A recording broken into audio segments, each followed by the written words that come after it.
मैं बस इतना ही कहना चाहूंगा कि आजादी के बाद से आज तक राष्ट्रीय शिक्षा नीति का जो आधार होना चाहिए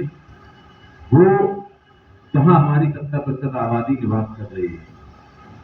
हमारी 70% आबादी दिल्ली में निवास नहीं कर रही है, गांव में निवास कर रही है। राष्ट्रीय शिक्षा नीति का मॉडल भी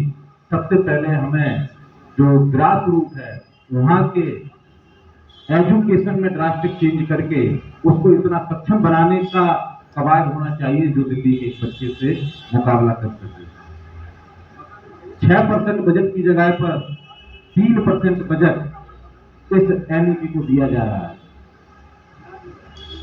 आप वही कह रहे हैं कि गांव के बच्चे को साइकिल पकड़ा के दिल्ली के बच्चे को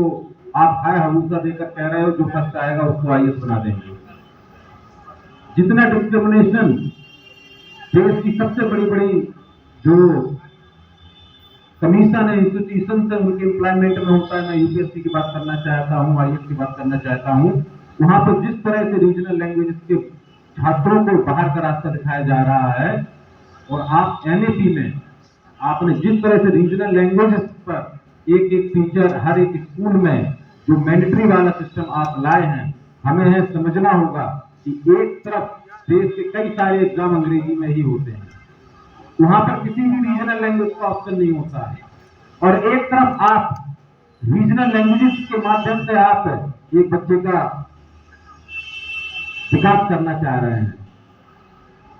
जब वो आगे कॉन्वेंट और निजी प्राइवेट स्कूल के बच्चों के बीच में कंपटीशन करेगा तब वो कहां पर जाएगा। और साथ ही जो इसकी एक सबसे बड़ी खामी सामने आ रही है कि इन्होंने ग्रेजुएशन को 4 ईयर्स का कोर्स इस एनईपी में दिया है। आज छात्र जो स्टूडेंट्स हैं 3 ईयर का कोर्स कर रहे हैं ग्रेजुएशन, उनको रोजगार नहीं मिल रहा है। 60 करोड़ से ज्यादा इस देश का युवा बेरोजगार है। सभी लोग 3-3 साल का डिग्री कर बैठे हुए हैं। 66% आईआईटी बेरोजगार है, एमकॉम 68% बेरोजगार है, 75% इंजीनियर बेरोजगार है। सब ये 3-3 साल का कोर्स करके बैठे हुए हैं। अब आप कह रहे हैं कि 4 साल का अब हम कोर्स कराएंगे तो पूरे देश को ही रोजगारी के द्वार पे खड़े कर देंगे। 4 साल का मतलब 4 साल पैसे दो, 4 साल का मतलब जो जीवन के 4 साल कीमती होते हैं उनको आप एक ऐसी जगह पर ले जा रहे हो जहां पर आप 3 साल में जो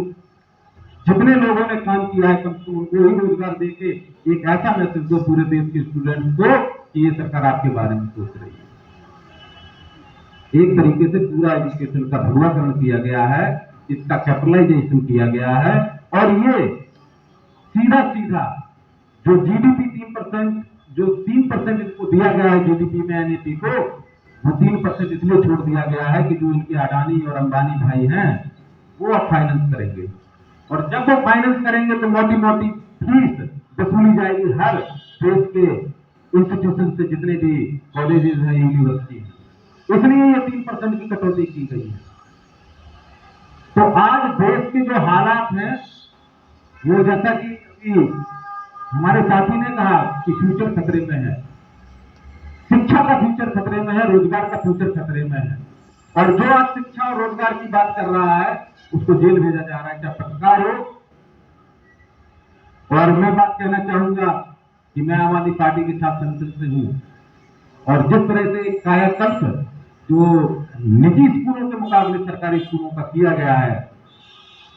और उसके एवज में क्या दिया गया है, जेल। जो शिक्षा मंत्री थे उनको भी जेल भेजो, जहां जहां जो क्रांतिकारी परिवर्तन करें उनको भी जेल भेजो, और जो जिसने ठान लिया है कि हम गरीबों के बच्चों को अमीरों के बच्चों के बराबर खड़े कर देंगे उनको भी जेल भेजो, चाहे वो सीएम हो और चाहे वो डिप्टी सीएम। तो आज ऐसी स्थिति में जहां पर सिर्फ और सिर्फ संगीनों के सायों में सरकार चल रही है, सीबीआई ईडी के साये में सरकार चल रही है, और एक ईमानदार व्यक्ति को काम नहीं मिल रहा है, एक पढ़े लिखे व्यक्ति को काम नहीं मिल रहा है, राष्ट्र निर्माण में भागीदारी नहीं मिल रही है, कौन सा भारत को का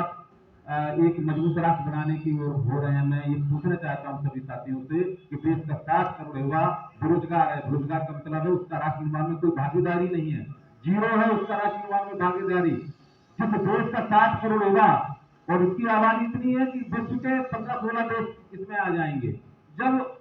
60% का कोई योगदान ही नहीं है तब हम कौन से भारत को कौन सा डिजिटल इंडिया बनाने जा रहे हैं, कौन सा मेक इन इंडिया बनाने जा रहे हैं, कौन सा स्टार्टअप इंडिया बनाने जा रहे हैं। एक तरीके से सिर्फ और सिर्फ ये सरकार युवाओं को धोखे में रख रही है, उनके भविष्य के साथ खिलवाड़ कर रही है। और जो एक आशा की किरण, जो राष्ट्रीय शिक्षा नीति जो हम सभी स्टूडेंट्स के लिए होता है, उसको भी इन्होंने एक तरीके से जो भविष्य निर्माण में छात्रों की कुछ भूमिका अदा कर सकता था, उसको भी इन्होंने खत्म कर दिया। और लेकिन हम सभी जो 16 छात्र संगठन हैं, रुकेंगे नहीं, झुकेंगे नहीं, डटेंगे और लड़ेंगे। एनईपी के बदलाव तक ये हम लोगों का जो संगठन है, भले ही कई सारे मतभेद हम लोगों के बीच में हो, लेकिन देश के करोड़ों स्टूडेंट्स के लिए हम सब लोग एक हैं, उनके भविष्य की रक्षा के लिए हम लोग एक हैं। आगे इस तरह से जितने भी डिस्क्रिमिनेटेड पॉलिसी हम लोगों के बीच में आएगी, उनका विरोध तब तक जारी रहेगा जब तक कि चेंज ना हो, बदलाव ना हो।